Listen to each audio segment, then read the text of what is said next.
AP CM camp కార్యాలయంలో జీఎస్డీపీపై ముఖ్యమంత్రి చంద్రబాబు నాయుడు సమీక్ష నిర్వహించారు. ఈ సమావేశానికి సీఎస్ విజయానంద్, వివిధ శాఖల ఉన్నతాధికారులు హాజరయ్యారు. ఈ సందర్భంగా 2025-26 తొలి త్రైమాసిక అంచనాలను రాష్ట్ర ప్రణాళిక శాఖ సమర్పించింది.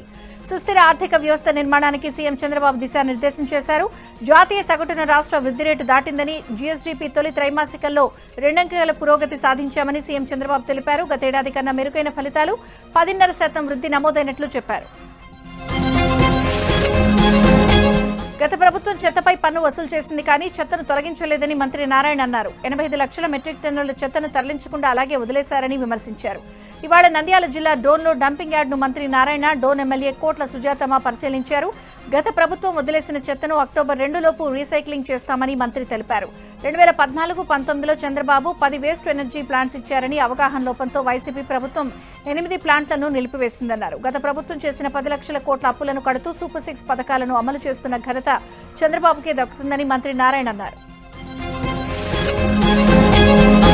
అరాచకం విధ్వంసానికి జగన్, అభివృద్ధి సంక్షేమానికి చంద్రబాబు కేర్ ఆఫ్ అడ్రస్ అని మంత్రి పయ్యావుల కేశవ్ అన్నారు.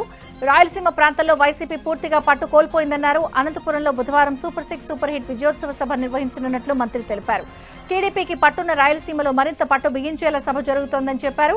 గతంలో ఎన్టీఆర్, ఇప్పుడు చంద్రబాబు, బాలకృష్ణ రాయలసీమ నుంచి ప్రాతినిధ్యం వహించారని అన్నారు. సభకు వచ్చే ప్రజలకు ఎలాంటి ఇబ్బందులు లేకుండా ఏర్పాట్లు చేశామని పయ్యావులు తెలిపారు. సూపర్ 6 సూపర్ హిట్ సభకు అనంతపురం ఆతిథ్యం ఇవ్వడం సంతోషమన్నారు. ఏపీ సీఎం చంద్రబాబు అక్రమ కేసులో జైలుకెళ్లి నేటికి 2 ఏళ్లు పూర్తయింది. ఈ సందర్భంగా సోషల్ మీడియాలో ఎక్స్లో మంత్రి లోకేష్ స్పందించారు.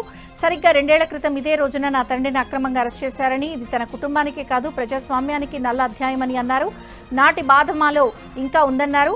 ఆ సమయంలో ఆయన ధైర్యం, ప్రజలపై ఆయనకున్న నమ్మకమే న్యాయం కోసం పోరాటం చేసేలా చేసిందని లోకేష్ అన్నారు. మంత్రి నారా లోకేష్ ఢిల్లీలోని కేంద్ర మంత్రి రామ్మోహన్ నాయుడు నివాసానికి వెళ్లారు. రామ్మోహన్ నాయుడు, శ్రావ్య దంపతుల చిన్న కుమారుడికి లోకేష్ ఆశీస్సులు అందజేశారు. ఈ సందర్భంగా బాబు నెత్తుకుని ముద్దాడారు. అక్కడే ఉన్న మాజీ మంత్రి బండారు సత్యనారాయణమూర్తి, సతీమణి బండారు మాధవీలతను క్షేమ సమాచారాలు అడిగి తెలుసుకున్నారు. అనంతపురంలో టీడీపీ నాయకురాలు తేజస్విని కారుపై దుండగులు రాళ్లదాడి చేశారు. ఈ దాడిలో కారు అద్దాలు ధ్వంసమయ్యాయి. సూపర్ 6 సూపర్ హిట్ సభ జరగనున్న క్రమంలో ఓర్వలేక వైసీపీ నేతలే దాడి చేశారని కూటమి నేతలు ఆరోపిస్తున్నారు. సీఎం చంద్రబాబు నేతృత్వంలో ఏపీలో అభివృద్ధి పనులు పరుగులు తీస్తున్నాయని తెలంగాణ మాజీ మంత్రి మల్లారెడ్డి అన్నారు. ఆంధ్రప్రదేశ్ను సీఎం చంద్రబాబు అభివృద్ధి బాగా చేస్తున్నాడన్నారు. ఇప్పుడు తెలంగాణ వాళ్ళు ఏపీలో ఆస్తులు కొంటున్నారని, అక్కడ వ్యాపారాలు ప్రారంభిస్తున్నారని మల్లారెడ్డి తెలిపారు. విశాఖ సృష్టి కేసులో అరెస్టైన 3 వైద్యులపై చర్యలు ముమ్మరం చేయాలని వైద్య శాఖ మంత్రి సత్యకుమార్ యాదవ్ ఆదేశించారు. సృష్టి కేసులో నిందితులుగా ఉన్న Andhra medical college anaesthesia doctor, gynaecologist, Srikakulam ప్రభుత్వ వైద్య కళాశాల పీడియాట్రిక్ డాక్టర్లను సస్పెండ్ చేసి సరోగసీ జువెనల్ జస్టిస్ చట్టం ప్రకారం ఆగస్టు 9ని అరెస్ట్ చేశారు. తర్వాత చర్యలు తీసుకోవడంలో జాప్యం జరగడంతో దర్యాప్తు ముమ్మరం చేయాలని వైద్య శాఖ మంత్రి ఆదేశించారు. రాష్ట్ర మహిళా కమిషన్ చైర్పర్సన్ రాయపాటి శైలజ విశాఖలో పర్యటించారు.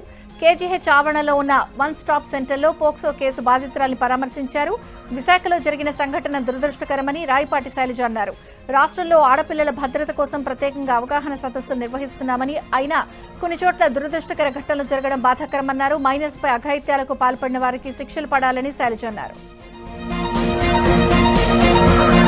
శ్రీకాకుళం జిల్లా పలాసలో మాజీ మంత్రి సిదిరి అప్పలరాజును పోలీసులు హౌస్ అరెస్ట్ చేశారు. వైసీపీ అన్నదాత పోరు కార్యక్రమానికి పిలుపునిచ్చిన నేపథ్యంలో పోలీసులు ముందస్తు చర్యలు చేపట్టారు. అన్నదాత పోరు కార్యక్రమానికి అనుమతి లేదంటూ అప్పలరాజుకు పోలీసులు నోటీసులు ఇచ్చారు. ఈ నేపథ్యంలో శాంతి భద్రతల దృష్ట్యా హౌస్ అరెస్ట్ చేసినట్లు పోలీసులు తెలిపారు. ఏపీ లిక్కర్ స్కామ్లో నిందితుల రిమాండ్ను ఈ నెల 12 వరకు కోర్టు పొడిగించింది. నేటితో నిందితులకు రిమాండ్ ముగియడంతో మిథున్ రెడ్డి మినహా మిగిలిన 11 మందిని కోర్టులో పోలీసులు హాజరుపరిచారు. సిట్ అధికారులు పట్టుకున్న 11 కోట్ల రూపాయల అంశాన్ని కేసిరెడ్డి వివరించగా దానిపై తగిన ఆదేశాలు జారీ చేశామని న్యాయాధికారి చెప్పారు. నిందితుల బెయిల్ పిటిషన్పై ప్రాసిక్యూషన్, నిందితుల తరపు న్యాయవాదులు వాదనలు జరిగాయి.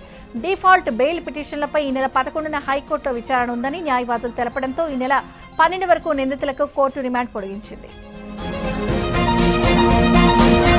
విశాఖ బీచ్ రోడ్లో ప్రధాని మోదీ, నిర్మలా సీతారామన్ చిత్రాలకు బీజేపీ నాయకులు పాలాభిషేకం చేశారు.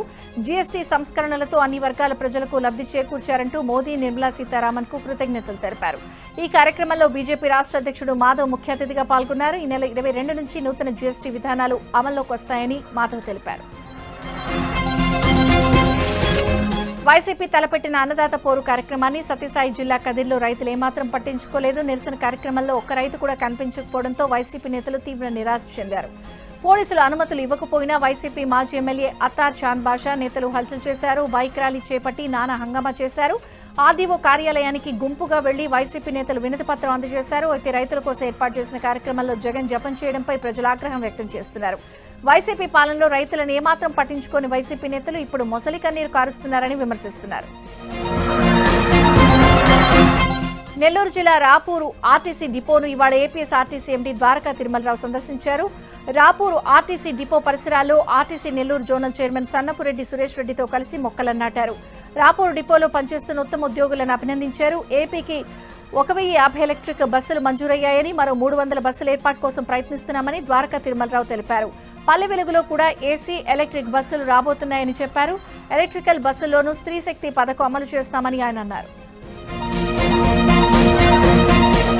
ఢిల్లీలో కేంద్ర ఆర్థిక మంత్రి నిర్మలా సీతారామన్తో సీఎం రేవంత్ రెడ్డి భేటీ అయ్యారు. ఈ సమావేశంలో ఎంపీలు చామల కిరణ్ కుమార్ రెడ్డి, మల్లు రవి, బలరాం నాయక్, సురేష్ శెట్కర్ పాల్గొన్నారు. రాష్ట్రంలో వరదల వల్ల సంభవించిన నష్టానికి సంబంధించిన ప్రాథమిక నివేదికను ఇప్పటికే నిర్మలా సీతారామన్ కు ప్రభుత్వం ఇచ్చింది. తెలంగాణలో ఇంటిగ్రేటెడ్ స్కూల్స్ ఏర్పాటుకు ప్రత్యేక నిధులతో పాటు ఆర్థిక సాయం అందించాలని సీఎం రేవంత్ రెడ్డి కోరారు.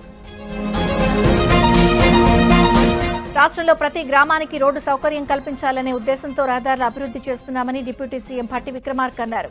ఖమ్మం జిల్లా ఎరుపాలెం మండలంలో ఎస్సీ సబ్ ప్లాన్ కింద మంజూరైన 4 కోట్ల నిధులతో ఎరుపాలెం, పెద్దగోపవరం, బనిగండ్లపాడు, బుచ్చిరెడ్డిపాలెం గ్రామాల్లోని ఎస్సీ కాలనీల్లో సీసీ రోడ్ల నిర్మాణ పనులకు భట్టి విక్రమార్క శంకుస్థాపన చేశారు. రవాణా సౌకర్యం బాగుంటే రాష్ట్ర అభివృద్ధి త్వరగా జరుగుతుందని మంత్రి తెలిపారు. 7వ all India prison duty meet కు తెలంగాణ జైళ్ల శాఖ ఆతిథ్యం ఇవ్వడం సంతోషంగా ఉందని గవర్నర్ జిష్ణుదేవ్ వర్మ అన్నారు. 10 ఏళ్ల తర్వాత మళ్లీ తెలంగాణలో ఈ కార్యక్రమం జరిగిందన్నారు. ఈ మీట్ ఓ పోటీ కాదు, క్రమశిక్షణ, విధి నిర్వహణలో అంకితభావం పెంపొందించుకునేందుకు ఏర్పాటు చేసిన మంచి కార్యక్రమం అని గవర్నర్ చెప్పారు. గణతంత్ర దినోత్సవం సందర్భంగా మంచి ప్రవర్తనతో ఉన్న 231 మంది ఖైదీలు విడుదలయ్యారని, వారు కొత్త జీవితం సాగించేందుకు అవకాశం కల్పించారన్నారు. ఈ కార్యక్రమంలో దేశంలోని 21 రాష్ట్రాలు, 3 కేంద్రపాలిత ప్రాంతాల నుంచి 1200 మందికి పైగా జైళ్ల శాఖ సిబ్బంది పాల్గొన్నారు. ప్రజాకవి కాళోజీ నారాయణరావు జయంతి సందర్భంగా ఢిల్లీలోని తన నివాసంలో కాళోజీ చిత్రపటానికి ముఖ్యమంత్రి రేవంత్ రెడ్డి, తెలంగాణ కాంగ్రెస్ ఎంపీలు పుష్పాంజలి ఘటించారు. కాళోజీ చిత్రపటానికి నివాళులర్పించి ఉపరాష్ట్రపతి ఎన్నికల్లో ఓటు వేసేందుకు ఎంపీలు వెళ్లారు. హైదరాబాద్ మార్క్ఫెడ్ కార్యాలయాన్ని మంత్రి తుమ్మల ఆకస్మిక తనిఖీలు చేశారు. కొందరు ఉద్యోగులు సమయపాలన పాటించకపోవడంపై ఆగ్రహం వ్యక్తం చేశారు. సమయపాలన పాటించని వారిపై చర్యలు తీసుకోవాలని మార్క్ఫెడ్ ఎండీని మంత్రి తుమ్మల ఆదేశించారు. ములుగు జిల్లా అభివృద్ధికి కాంగ్రెస్ ప్రభుత్వం కృషి చేస్తుందని పంచాయతీరాజ్ శాఖ మంత్రి సీతక్క అన్నారు. 163వ జాతీయ రహదారి నుండి మదనపల్లి క్రాస్ రోడ్ వరకు 4 కోట్ల రూపాయల వ్యయంతో నిర్మించనున్న సెంట్రల్ లైట్ రోడ్డు విస్తరణ పనులను కలెక్టర్ దివాకర్తో కలిసి మంత్రి సీతక్క ప్రారంభించారు. గ్రూప్ 1 పరీక్ష రద్దు చేస్తూ తెలంగాణ హైకోర్టు ఇచ్చిన తీర్పుపై బీఆర్ఎస్ ఎమ్మెల్యే హరీష్ రావు స్పందించారు. హైకోర్టు తీర్పు రాష్ట్ర ప్రభుత్వానికి చెంపపెట్టు అని విమర్శించారు. సీఎం రేవంత్ రెడ్డి విద్యార్థుల జీవితాలతో చెలగాటమాడుతున్నారని, కోర్టు తీర్పుపై సీఎం చెప్పే సమాధానం ఏంటని హరీష్ రావు ప్రశ్నించారు. హడావుడిగా పరీక్షలు నిర్వహించి అవకతవకలకు పాల్పడ్డ రేవంత్ నిర్లక్ష్యానికి విద్యార్థులు, నిరుద్యోగులు బలవుతున్నారని విమర్శించారు. గప్పాలు కొట్టే కాంగ్రెస్ ప్రభుత్వానికి పరీక్షలు ఎలా నిర్వహించాలి అనే సోయి కూడా లేదన్నారు. తెలంగాణ యువతకు సీఎం రేవంత్ రెడ్డి క్షమాపణ చెప్పాలంటూ హరీష్ రావు ఘాటు వ్యాఖ్యలు చేశారు. సామాజిక తెలంగాణ సాధించేంత వరకు కృషి చేస్తామని తెలంగాణ జాగృతి అధ్యక్షురాలు కవిత అన్నారు. అన్ని వర్గాలకు న్యాయం చేసేందుకు కృషి చేస్తామని, లెఫ్ట్ టు రైట్ అందరినీ కలుపుకుని సాగుతామన్నారు. అందరి అభిప్రాయాలు తీసుకుని రాజకీయంగా ముందుకు వెళ్తామని కవిత తెలిపారు. ఉపరాష్ట్రపతి ఎన్నికల్లో సుదర్శన్ రెడ్డి గెలవాలని కవిత ఆకాంక్షించారు. ఉపరాష్ట్రపతి పోస్టుకు సుదర్శన్ రెడ్డి వన్నె తెస్తారన్నారు. రాజ్యాంగం పట్ల జస్టిస్ సుదర్శన్ రెడ్డికి అంకిత భావం ఉందని కవిత అభిప్రాయపడ్డారు. కేసీఆర్ హయాంలో పాలమూరు, రంగారెడ్డి ప్రాజెక్టు 90% పూర్తి చేశామని బీఆర్ఎస్ వర్కింగ్ ప్రెసిడెంట్ కేటీఆర్ అన్నారు. మిగతా 10% పనుల్ని సీఎం రేవంత్ రెడ్డి పూర్తి చేయడం లేదని ఆగ్రహం వ్యక్తం చేశారు. మహబూబ్ నగర్ లో పర్యటించిన కేటీఆర్ కాళేశ్వరం ప్రాజెక్టులో 1,00,000 కోట్ల అవినీతి జరిగిందంటూ కాంగ్రెస్ నేతలు దుష్ప్రచారం చేస్తున్నారని మండిపడ్డారు. గద్వాల ఎమ్మెల్యే కృష్ణమోహన్ రెడ్డి ఏ పార్టీలో ఉన్నారో చెప్పుకోలేని పరిస్థితి ఉందని సెటైర్లు వేశారు. గ్రూప్ 1 మూల్యాంకనం ర్యాంకింగ్ లిస్టుపై తెలంగాణ హైకోర్టు కీలక తీర్పు వెలువరించింది. మార్చి 10న ఇచ్చిన ఫలితాల ఆధారంగా ప్రకటించిన జనరల్ ర్యాంకింగ్ లిస్ట్ మార్కుల జాబితాను ఉన్నత న్యాయస్థానం రద్దు చేసింది. సంజయ్ వర్సెస్ యూపీఎస్సీ కేసులో సుప్రీంకోర్టు ఇచ్చిన మార్గదర్శకాల ప్రకారం పునః మూల్యాంకనం జరపాలని టీజీపీఎస్సీని ఆదేశించింది. ఈ ప్రక్రియను 8 నెలల్లో పూర్తి చేయాలని హైకోర్టు స్పష్టం చేసింది. ఇలా చేయని పక్షంలో మెయిన్స్ పరీక్షలు రద్దు చేయాల్సి వస్తుందని ఉన్నత న్యాయస్థానం వ్యాఖ్యానించింది.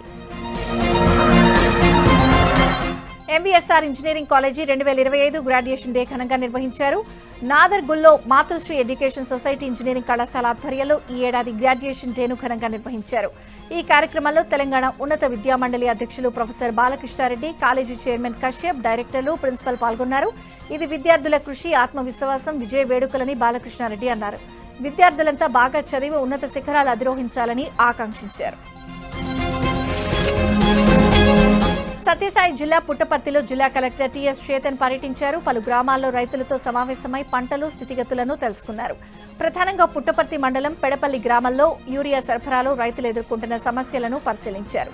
యూరియా సరఫరాలో ఎటువంటి ఇబ్బందులు లేవని కలెక్టర్ తెలిపారు. గ్రామంలో చిన్న రంగారెడ్డి సాగు చేస్తున్న మొక్కజొన్న పంటను పరిశీలించి యూరియా వాడకంపై రైతులకు సూచనలు చేశారు. అనంతరం పలు గ్రామాల్లో యూరియా పంపిణీ ప్రక్రియను స్వయంగా పరిశీలించారు. విశాఖలో గిగ్ వర్కర్స్ ఆందోళన చేపట్టారు. స్విగ్గీ, జొమాటో, ఇన్స్టామార్ట్లో పనిచేసే ఉద్యోగులు తమ సమస్యలు పరిష్కరించాలంటూ బైక్ ర్యాలీ నిర్వహించారు. విశాఖలో 40,000 మంది గిగ్ వర్కర్లు రోజు ప్రజలకు సేవలందిస్తున్నా వారికి ఎలాంటి ఉద్యోగ భద్రత, స్థిరమైన ఆదాయం, సామాజిక భద్రత లేదని, దాంతో అనేక ఇబ్బందులు పడుతున్నామని వాపోయారు. ఉన్నత విద్యావంతులు కూడా ఉపాధి అవకాశాలు లేక ఈ పనిపై మొగ్గు చూపుతున్నారని అన్నారు. అక్రమంగా తొలగించిన రైడర్స్ ఐడీలను వెంటనే పునరుద్ధరించాలని కోరారు.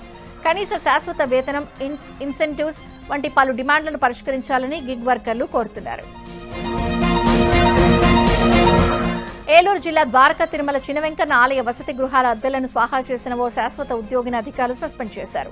అలాగే మరో అవుట్సోర్సింగ్ ఉద్యోగిని తొలగించారు. గుంటూరుకు చెందిన కొందరు భక్తులు సోమవారం ఉదయం చినవెంకన్న దర్శనార్థం టూరిస్టు బస్సులో కొండపైకొచ్చారు. ముందుగా వారు బస్సు చేసేందుకు శాశ్వత ఉద్యోగి పవన్ కుమార్ వారి నుంచి కొంత నగదు తీసుకుని టికెట్లు ఇవ్వకుండా 7 నాన్ ఏసీ గదులను అద్దెకిచ్చాడు. దీనిపై అందిన సమాచారంతో ఆలయ ఈవో సత్యనారాయణ మూర్తి తనిఖీలు నిర్వహించగా అసలు విషయం బయటపడింది. దీంతో పవన్ సస్పెండ్ చేసి తలారి వంశీని విధుల నుంచి తొలగించారు.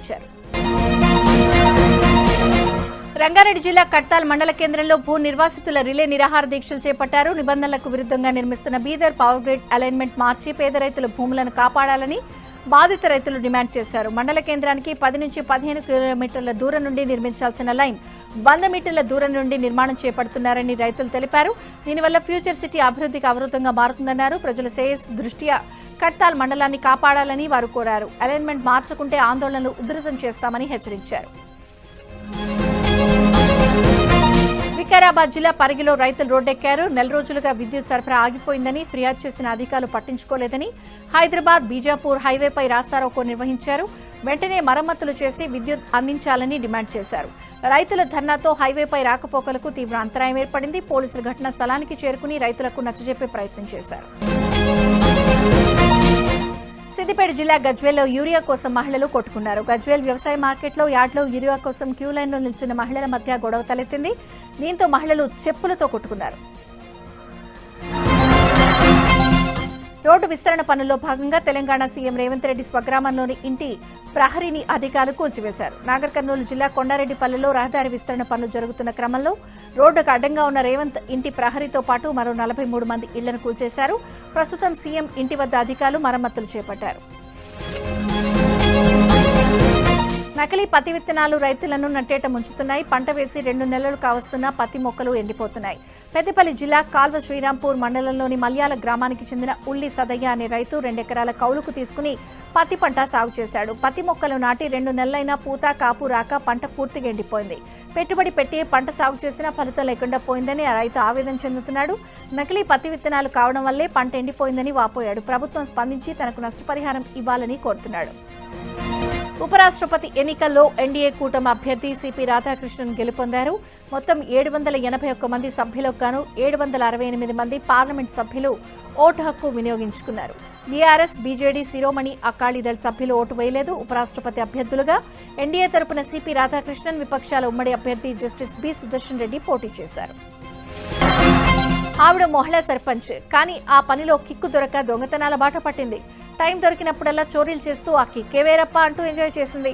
అయితే ఓ రోజు టైం బాగోక ఆ దొంగ సర్పంచ్ గుట్టు రట్టయింది. తమిళనాడులోని నరియంపట్టులో జరిగిన ఈ ఘటన ఇప్పుడు వైరల్ గా మారింది. ఇటీవల సర్పంచ్ భారతి బస్సులో ప్రయాణిస్తూ మహిళ మెడలో బంగారు గొలుసు చోరీ చేసింది. మహిళ ఫిర్యాదుతో పోలీసులు భారతిని అరెస్ట్ చేశారు. డబ్బు పలుకుబడి ఉన్న దొంగతనం చేయడంలో వచ్చే కిక్కే వేరని, అందుకే చోరీలు చేస్తున్నారని విచారణలో ఆమె చెప్పడంతో పోలీసులే బిత్తరపోయారు.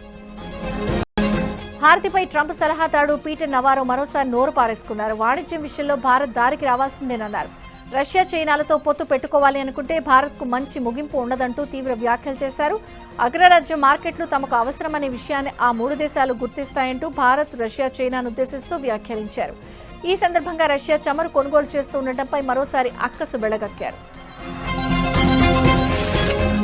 మెక్సికో రైలు ప్రమాద ఘటనలో మృతుల సంఖ్య 10కి చేరింది. గాయాలైన మరో 40 మందిలో పలువురి పరిస్థితి విషమంగా ఉంది. పట్టాలు దాటుతున్న డబుల్ డెక్కర్ బస్సును గూడ్స్ రైలు ఢీకొట్టడంతో ఈ ప్రమాదం జరిగింది. మృతుల సంఖ్య పెరిగే అవకాశం ఉన్నట్లు